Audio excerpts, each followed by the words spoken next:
今天这一章，师父要告诉大家，互相鼓励，不为讨便宜而侵犯他人。我要占到一点好处啊！我要想到一个对我本身有利的事情。但是你要讨到便宜，但是去侵犯他人呐，伤害别人呐，这是不应该的。各位对不对啊？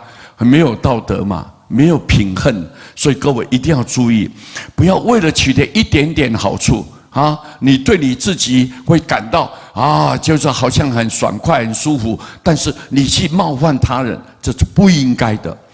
不为逞己快而讽刺他人，不会为了达到你自己的那种快乐幸福，各位，结果呢，去讽刺别人呢？你看，我希望别人夸赞我，希望别人能够赞叹我，得到这一种不实的名誉。结果，但是你来讽刺别人，你看自己得到，但是在讽刺别人，用话来刺激别人，用话来伤害别人，太不应该啦！这是太不应该了，各位，所以这应该要注意哦。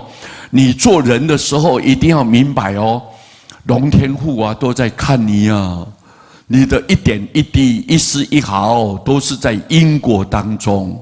如果你不小心，你亏损了，你亏损这个道德，把做人的根本的这个道德，你把它损坏、破坏掉，那你糟糕，你福报就上不来。福报上不来，所以我们不要为了达到这个成，就是达到你自己的快乐，结果去讽刺别人，这不应该的。不要去讽刺别人，不要去责骂别人，不为己比好，不为了嫉妒别人比我好啊，他比我好，他拿到的比我更多，这样你要嫉妒他，你就打击他人。想办法去扯他的后腿，讲他的坏话，去攻击别人。哎呀，真的是太不应该了，那所以你生生世世为什么没有结善缘呢？为什么得不到善缘？就是因为我们自己本身，知道吧？你的行为怪异啊，思想偏差啦，知道吗？都是找别人麻烦，就是你打击别人。你为了嫉妒别人比你更好，结果你这样用不择手段，这太不应该了。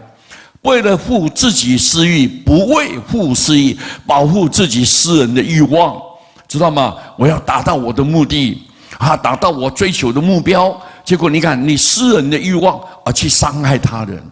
很多人呢不择手段，把别人呢踏在肩膀上就往上跳，他可能得到一时的成就。但是背后，他的心里面良心有一天会发现的，会苛责自己的，别人也不能够饶恕你，龙天护法更不会来帮助你的。所以各位，人在做，天在看啊，所以我们应该要知道，人头三尺有神明啊，神明这些神什么？告诉你，他掌管善跟恶的。你有善来，我把很多好处送给你，你很多恶，它就灾难就一直不断的发生在你身上。各位，为什么？因为你善恶在神的眼光，善有善报，恶有恶报啊，不是不报，是时间未到啊。各位，所以善恶一定要分清楚。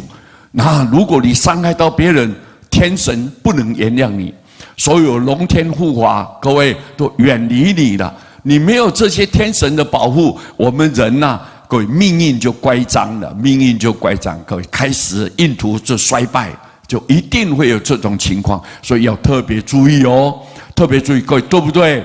有没有道理呀？有，好，收起来。